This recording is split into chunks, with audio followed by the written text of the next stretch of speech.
Paris et Rome, de nouveau en pleine crise diplomatique. Après Luigi Di Maio, c'est l'autre vice-premier ministre italien et également ministre de l'Intérieur, Matteo Salvini, qui accuse la France d'empêcher le développement en Afrique. L'ambassadrice d'Italie en France a été convoquée hier au Quai d'Orsay pour s'expliquer.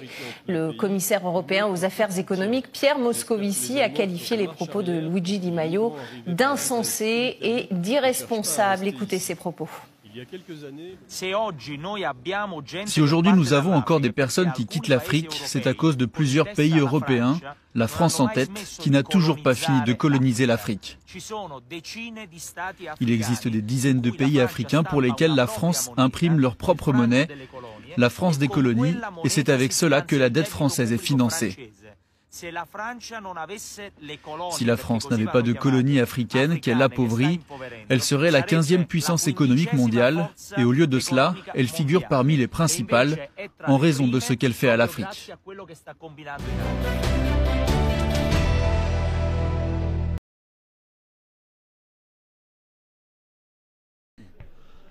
La présente charte a été élaborée à Washington pendant la traite négrière.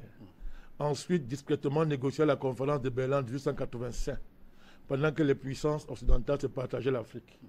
Elle a été renégociée secrètement à Yalta, au moment du partage du monde en deux blocs après la Deuxième Guerre mondiale et pendant la création des sociétés des nations, l'ancêtre de l'ONU. Bachir, la source de ce document, je vous le dis, c'est le musée de Tervuren. Tervuren, c'est en Belgique, je crois. Tervuren, c'est en Belgique. Donc nous donnons la source. Si vous allez là-bas, vous allez trouver l'original de ce document. Parce que quand on parle ici, on dit non, il n'y a pas de preuve. Voici la preuve. Donc on donne les sources de l'origine. Là, vraiment, regardez. Article 1, je vais si vous voulez rapidement. La devise de l'impérialisme, c'est gouverner le monde et contrôler les richesses de la planète. Notre politique est de diviser pour mieux régner, dominer, exploiter et piller pour remplir nos banques et faire d'elles les plus puissantes du monde. Article 2 de la Charte. Aucun pays du tiers-monde ne constitue un État souverain et indépendant. Article 3. Tout pouvoir dans le tiers-monde émane de nous. Nous l'exerçons par la pression sur les dirigeants qui ne sont que nos marionnettes. Aucun organe du tiers-monde ne peut s'en attribuer l'exercice. Tous les pays du tiers-monde sont divisibles et leurs frontières déplaçables selon notre volonté. Le respect de l'intégrité territoriale n'existe pas pour le tiers-monde. On va arrêter de la. Il y a combien d'articles à peu près? Non, c'est beaucoup. Je suis vol, appelez-vous. Tout pouvoir et gouvernement établi par nous est légal, légitime et démocratique. Article 6. Mais tout autre pouvoir ou gouvernement qui n'émane pas de nous est illégal, illégitime et dictatorial, quelle que soit sa forme et sa légitimité. Tout pouvoir qui oppose la moindre résistance à nos injonctions perd par le fait même sa légalité, sa légitimité et sa crédibilité. Il doit disparaître. Article 11. La liberté d'expression, la liberté d'association et les droits de l'homme n'ont de sens que dans le pays où les dirigeants s'opposent à notre volonté. Bachir, écoutez très bien. Article 17. Je saute. Notre aide doit être accompagnée de recommandations fortes de nature à empêcher et briser toute action de développement des pays du tiers-monde. Article 18. Nos armées doivent toujours être plus fortes et plus puissantes que les armées des pays du tiers-monde.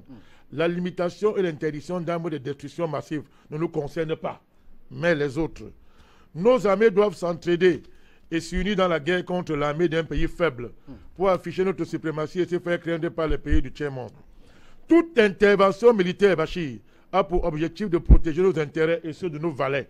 Toute opération d'évacuation des ressortissants des pays occidentaux cache notre mission réelle, celle de protéger nos intérêts et ceux de nos valets. Je termine par l'ONU. Écoutez bien, article 22.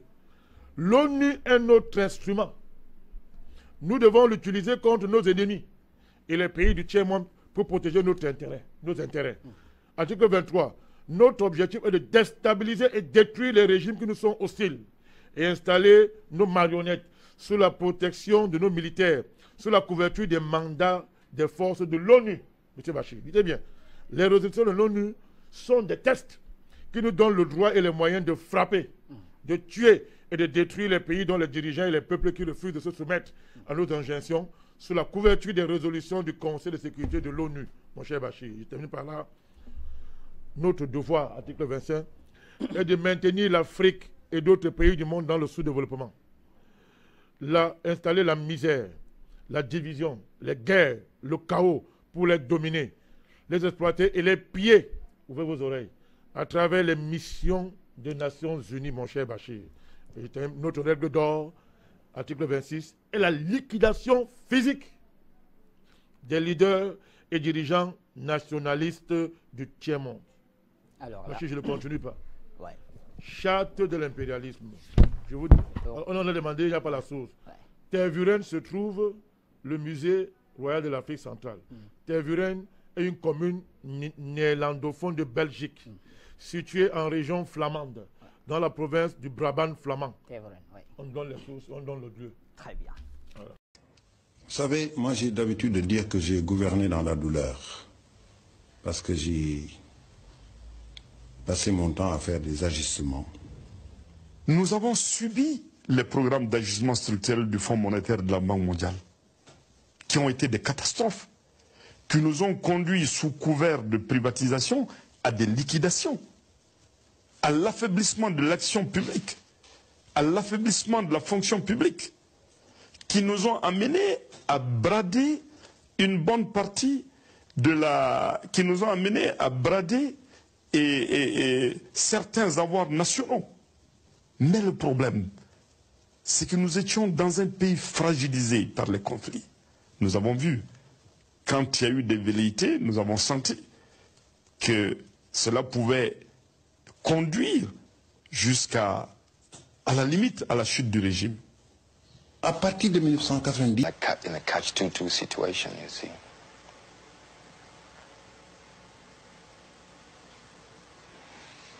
She better watch what she says here and there, or else you don't get that aid or that assistance, etc., etc.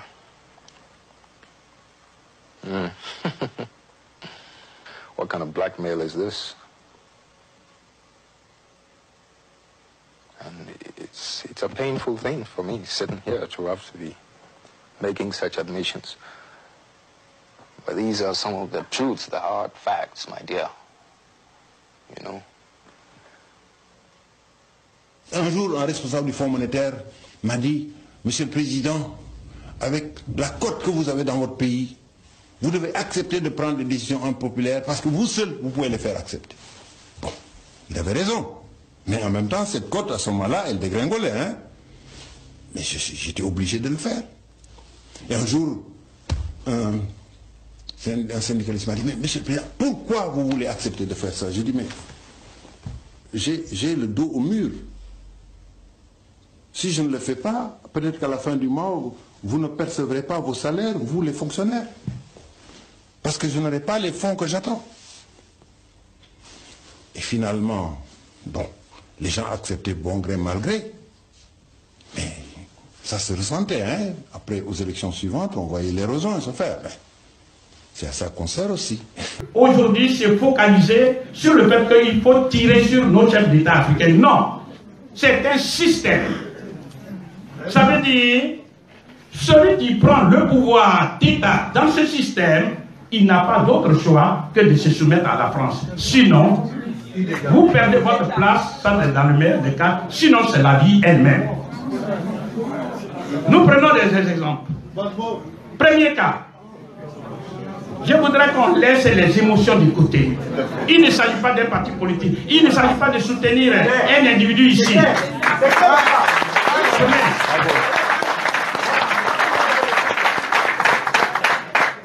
Nous disons qu'il y a une extrême urgence. Pourquoi? Parce que vous voyez les Africains, nos frères, nos soeurs, nos parents qui meurent en Afrique d'une part, et d'autre part, en désespoir des causes.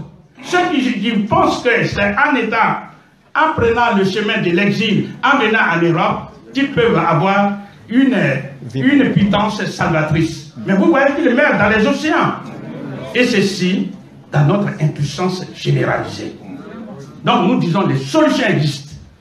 Donc, puisque aucun développement possible et aucun développement n'est possible sans éveil de conscience, nous sommes à cette époque d'éveil de conscience. Ce qui veut dire qu'il faut qu'on vous donne des informations. Donc nous disons, celui qui va contre le franc CFA, non pas parce qu'il va contre, parce que quand vous avez la souveraineté d'un État, nous disons, la première expression, c'est de battre monnaie. Donc nous citons quelques exemples. Comme le temps nous manque, nous n'allons pas tous les citer. Ahmed Sékou Touré, de Guinée.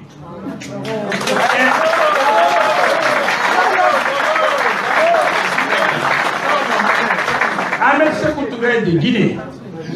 Quand il a pris l'indépendance politique, il a battu monnaie. Et ça lui a créé tous les problèmes avec le général de Gaulle. Il suffit de lire les livres de Jacques Faucard. Tous les coups d'État ont été perpétrés contre Sékou Touré. Dieu merci, tous ont échoué. Mais Sékou Touré était logique.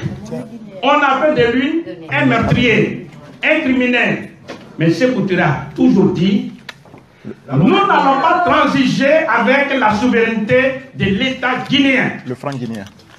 Nous n'allons pas transiger avec, parce que l'État, l'indépendance politique d'un pays, on ne joue pas avec. Donc si vous êtes un Guinéen et que vous allez trahir la Guinée au point de vouloir faire un coup d'État injustifié, eh bien c'est pour te dire, si vous me ratez, moi je ne vous raterai pas.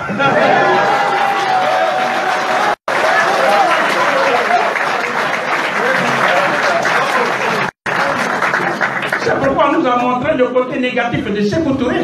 Mais ceux qui étaient en dessous, c'était la France. Ça, c'est le premier cas. Deuxième cas, celui du Niger, avec Djibo Bakary. Le parti s'en va. Il dit aussi le 28 septembre 1958, non à la communauté française, proposée par le général de Gaulle. Eh bien, toute l'équipe de Jacques Faucard et tout ça, ils ont chassé Djibo Bakary et ses amis du Niger. Et après, ils sont partis mettre un patin manœuvré à la personne de Amani Dioré. Troisième cas, Modibo Keïta. Une lumière.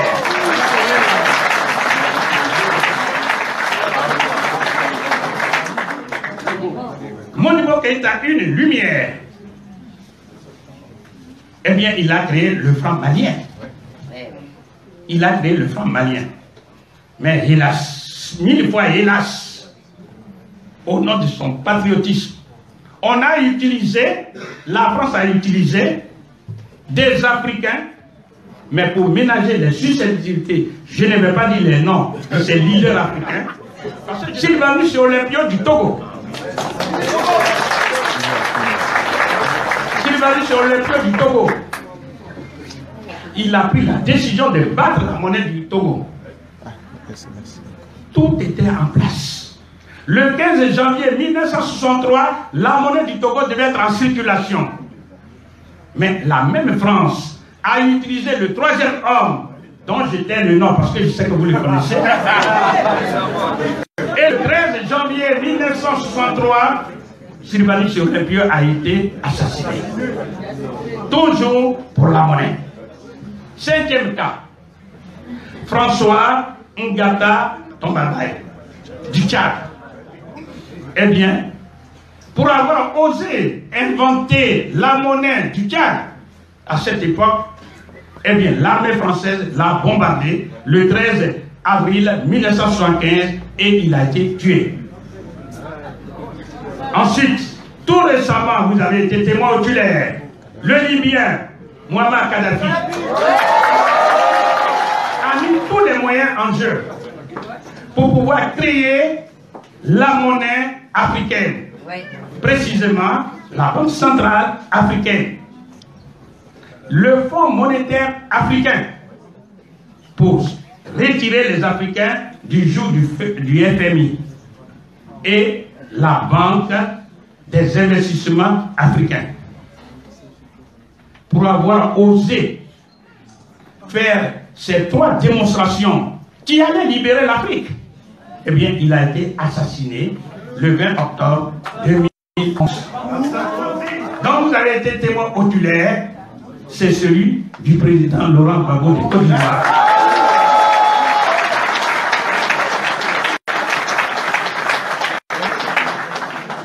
Nous rappelons avec force, il ne s'agit pas ici de dire C'est ça, nous sommes en train de dénoncer avec force le système néocolonial qui détruit les Africains de leur intégrité physique et intellectuelle. Bravo, bravo. Donc, quand, en dernier ressort, Laurent Gbagbo n'avait plus d'autre choix que de battre la monnaie ivoirienne, eh bien, vous savez ce qui est arrivé. Et je voulais rappeler avec force ce qui s'est passé. Quand la France a donné l'ordre, eh bien, toutes les banques commerciales qui sont en Côte d'Ivoire ont été fermées sans sommation, c'est-à-dire sans préavis. Dans la crise ivoirienne, c'est la plus grande leçon à retirer. Ça veut dire, c'est une épée de Damoclès qui plane en permanence sur les 15 pays d'Afrique francophone. Quiconque, quel que soit son bord politique, qui ne se soumet pas à la France alors qu'il utilise la monnaie de la France, celui-là, d'une manière ou d'une autre, va perdre le pouvoir.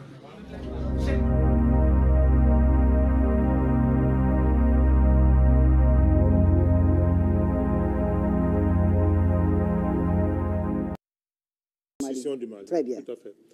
J'étais en train de vous dire donc, pour comprendre ça, et dans le droit sillage de rappel historique extrêmement pertinent que Yao a fait depuis Paris. Oui. Voilà, justement, c'était Yao. Tout à fait. Oui. Qu'il a fait depuis Paris. Il nous invite à convoquer un concept géopolitique important pour analyser et bien comprendre comment la France gère son précaré. Bon, qui va lui échapper même bientôt, c'est une question de très peu de temps. Son précaré. Il y a ce qu'on appelle le nordisme politique. Observez bien tous les pays du précaré français. C'est toujours pas le nord que la France déstabilise. Vous allez en Côte d'Ivoire, la charte du Nord, avec M. Ouattara. Cette catastrophe-là. Vous prenez au Mali, le Nord. Vous allez en RCA, le Nord. Vous allez au Cameroun, ils ont voulu essayer Boko Haram, c'est le Nord. Donc c'est comme ça. C'est toujours pas le Nord. Le Tchad, c'est le Nord. C'est toujours pas le Nord. C'est pas le fait du hasard. Ils ont ce qu'on appelle le concept. Pourquoi ce choix? Non, ils ont un concept géopolitique qu'on appelle le concept Nord-Sud. Il s'agit, lorsqu'on négocie les indépendances, j'ai dit négocier, c'est même trop dit, les fausses décolonisations que les Français ont imposées dans leur précaré, ils ont ce qu'ils appellent le Nord-Sud. Le concept est très profond pour le temps pour analyser, mais ils font souvent comme ça. C'est-à-dire qu'ils opposent géopolitiquement le nord au sud du pays et ils font du nord le bastion, la réserve géopolitique au cas où. Si ceux qui sont au pouvoir deviennent un jour de cartissants, il est très facile de partir de là pour le renverser. Et ils créent des conditions pour que les conditions sociales, les conditions même anthropologiques, les conditions sociologiques soient maintenues de manière que ça soit facile à faire. Misère et pauvreté. Non seulement misère et pauvreté, mais on entretient les divisions ethnologiques. D'accord. Qu'ils ont pris le temps de bien fabriquer pendant la colonisation. Je voudrais rappeler rapidement pour dire que vous voyez un pays comme le Rwanda. Oui. Il y a eu un génocide là-bas. Oui. Quelques Africains qui n'aiment pas lire l'histoire vont croire que c'est une affaire. Alors qu'on a crié, on a fabriqué les deux ennemis, Hutu et Tutsi, qui n'existaient pas dans ce pays-là. Oui. C'était des éleveurs, c'était des planteurs et des éleveurs, c'est tout. Hutu et ça veut dire ça. Hutu et c'est ça que ça veut dire. Ouais. Même langue. Mais les Belges et contre ils ont crié deux ennemis, fabriqués Hutu et Tutsi. Vous avez vu que c'est à partir de là qu'est arrivé le génocide, non? Voilà, c'est comme ça que ça fonctionne. Donc c'est pareil pour le Mali, le gars a si bien dit. Il y a un sorcier qu'on appelait Guy Mollet. C'est un socialiste, mais c'est un nom terrible, Guy Mollet. Un terrible personnage dans la mémoire des pays. Alors quand vous dites sorcier, c'est dans le sens figuré? Non, c'est un sorcier. Ce gars est terrible. L'Algérie, c'est Guy Mollet. Guy Mollet, c'est terrible. Okay. Alors, Mitterrand est son héritier. Mitterrand, on continue la même logique pour maintenir cette politique de sorcellerie que la France impose dans les pays africains. Okay. Donc, le projet est clair. C'est la même dynamique nord-sud. Donc, le nord est riche. Les Français décident, bon, OK, on va s'en accaparer. Tant que le pouvoir qu'ils mettent en place est docile, ils ne font pas la scission. Okay. Mais les éléments pour la scission sont là. Sont toujours là.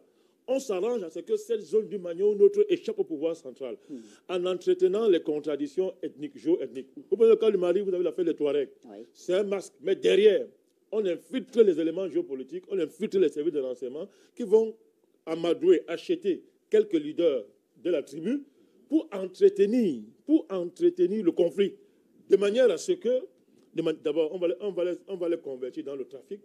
ils vont faire le trafic de contrebande de cigarettes, machin comme ça. On vous dit que ce sont les contrebandiers, mais ils sont au service des services de renseignement, ils sont couverts. Le moment venu, c'est très facile de les activer pour créer une rébellion. Très facile, en 2 secondes. Alors, voilà l'histoire du nord du Mali. Très bien.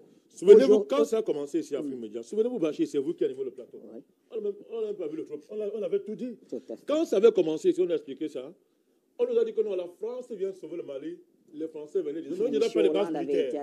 Oui, tout à fait, il n'y aura pas de base militaire. Fabius est passé, tout ça. Je laisse de côté le fait que Sarkozy a été le premier président à recevoir les rebelles maliens à l'Élysée. Oui. Il les a reçus à l'Élysée, au vu aussi de tout le monde. Quand l'Hollande, non, il n'y a pas de base militaire française. Dès qu'ils sont arrivés, ils ont fait le cinéma, tout ça, ils bombardaient le désert, ils lançaient les bombes dans le désert pour tromper les gens. Jusqu'à ce que Déby arrive, et ils ont imposé à Diokounda, vous vous rappelez, une base militaire française, pour qu'il y ait un semblant de paix. C'est-à-dire qu'il n'y a pas que la division du Mali ne soit pas entérinée. On a imposé à Diokounda, à l'époque, là, la base militaire française. Alors aujourd'hui, j'espère que le président Ibeka peut nous regarder dans les yeux. Aujourd'hui, qui se souvient de ce que nous disait cette partie de média. Lui, il a été élu en faisant campagne sur les chars français. Et à l'époque, on parlait de non, il faut être réaliste. Lui, c'est un homme du réseau, ça va aller, il va négocier la paix. Il va négocier la paix. Il nous disait que non, vraiment, en 2 jours, je vais régler l'affaire et tout, et tout, et tout. Le voilà aujourd'hui, confronté devant la réalité des Français, des rapports avec la France. Est-ce qu'on peut dire aujourd'hui qu'il a perdu complètement le contrôle du Nord? Il avait d'abord quel contrôle? Il avait d'abord quel contrôle, le président Ibeka? Quel contrôle il avait eu? Est-ce qu'avec son arrivée, il y a eu quand même, je ne sais pas moi, comme un semblant d'accalmie, puisque on est dans une logique de, comment dire ça, de dialogue. Il y a un dialogue qui est aujourd'hui entamé entre ceux qu'on présente comme étant les différents protagonistes de la guerre au Nord. Je ne vais pas nier ça, je ne vais pas être très méchant envers ce président. Ouais. Je ne vais pas être méchant, je n'ai pas lieu. Mais dialogue sur le parrainage de qui? Quand vous faites un dialogue, le pyromane, c'est lui qui est le parrain du dialogue. C'est pour faire quoi? Parce qu'on sait très bien cette affaire. C'est vrai, l'Algérie s'était pas impliquée, mais en ayant le sort qui dérange, c'est la France qui dérange. C'est la France. On ne peut pas faire le dialogue, le parrain du dialogue, c'est le pyromane. La médiation algérienne est bloquée, on va dire. Mais on connaît ces choses-là. Tout ça, nous avons dit c'est sur Afrique Média. On n'a pas envie de se répéter. On connaît. On peut faire le dialogue et le parrain caché du dialogue, c'est le pyromane. Ça ne marche pas. D'accord. Puisque la France a récupéré une partie des forces là qu'on qualifie globalement des forces de la Zawad, la France a récupéré certaines. Vous avez dit qu'ils les ont recyclés, ils les ont enrichis et ils travaillent pour le compte de la France. Derrière les dénominations comme elle a, tout ça, on connaît tout ce qu'elle a derrière. CMA et autres. Voilà. Donc, je termine. Donc, l'affaire est simple. L'affaire est simple. Que le président Ibeka tire la leçon. La politique de collaboration avec Paris n'a produit. J'ai fait une histoire parce que c'est ça qui me manquait pour connaître d'où on vient et où on peut aller en connaissant d'où on vient.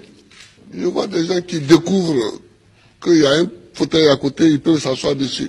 On ne s'assoit pas dessus comme ça. Le fauteuil, il est à côté, il semble vide, mais il a un propriétaire.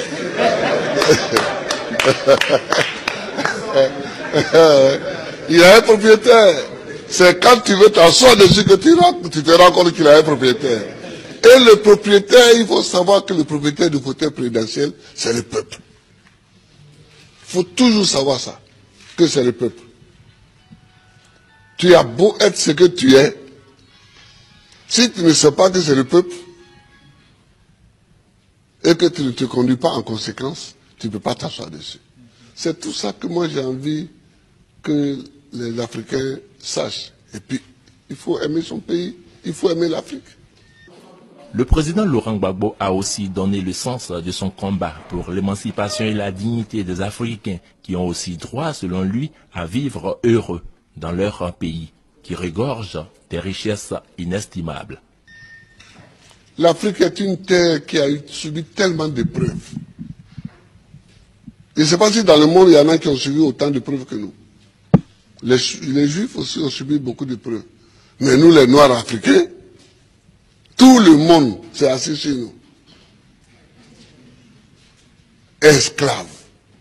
Esclaves de maison. Esclaves de la traite négrière. Colonisés. Torturés culturellement. Parlant les langues des autres. Tout ça. décoloniser. Mais nous, on a des grands combats à mener. Et les grands combats que nous avons à mener, ce n'est pas pour se venger des gens, c'est pour au moins être homme aussi, comme les autres. C'est ça qu'on appelle la dignité. Que quand tu passes, il faut qu'on sache au moins que c'est un homme qui passe. C'est tout. C'est tout ce que nous voulons. C'est tout ce que nous recherchons. On ne cherche pas à dominer ceux qui nous ont dominés hier, à nous venger d'eux, à faire ceci. Non, non, non. On veut qu'on reconnaisse que nous sommes des hommes au même titre que les autres. Mais ça, si nous-mêmes, on ne prend pas les moyens, qu'on est toujours chez eux en train de mendier, et que les gens, même, tu vas mettre l'argent chez eux en achetant les bâtiments, et puis eux-mêmes, ils te dénoncent. Que voilà un voleur. Comment? Je vous amène l'argent, vous me dénoncez. Mais je vous amènerai rien. Ah oui, moi quand je vois des chefs d'État africains qui sont dénoncés en Europe, parce qu'ils ont investi en Europe, ça me fait pitié pour l'Afrique. Ça me fait pitié pour l'Afrique. Ça me fait pitié pour l'Afrique. Non, oh, il ne faut pas faire pitié. Il ne faut pas faire pitié. Quand tu passes, il faut qu'on dise que voilà un homme qui passe. C'est tout ce que nous cherchons aujourd'hui, c'est notre combat. Ça. Moi qui suis ici, je ne passe pas les vacances en Europe. Mais est-ce que je ne suis pas président? Je suis président. Si je mets mon pied sur un sol européen, c'est qu'il y a une réunion à laquelle je dois participer pour que la Côte d'Ivoire gagne quelque chose. Sinon, je cherche quoi chez les autres? Je ne cherche pas quelque chose chez les autres. Si Dieu m'a mis au monde ici, c'est que dans mon environnement ici, il y a tout ce qu'il faut pour que je vive. Mon combat, c'est pour la dignité. C'est pour la dignité. C'est pour que nous effacions tous les siècles passés, les traces de tous les siècles passés, les traces de l'esclavage, les traces de la colonisation, les traces du pillage, les traces du travail forcé, les traces de la chicote. C'est pour qu'on efface tout ça.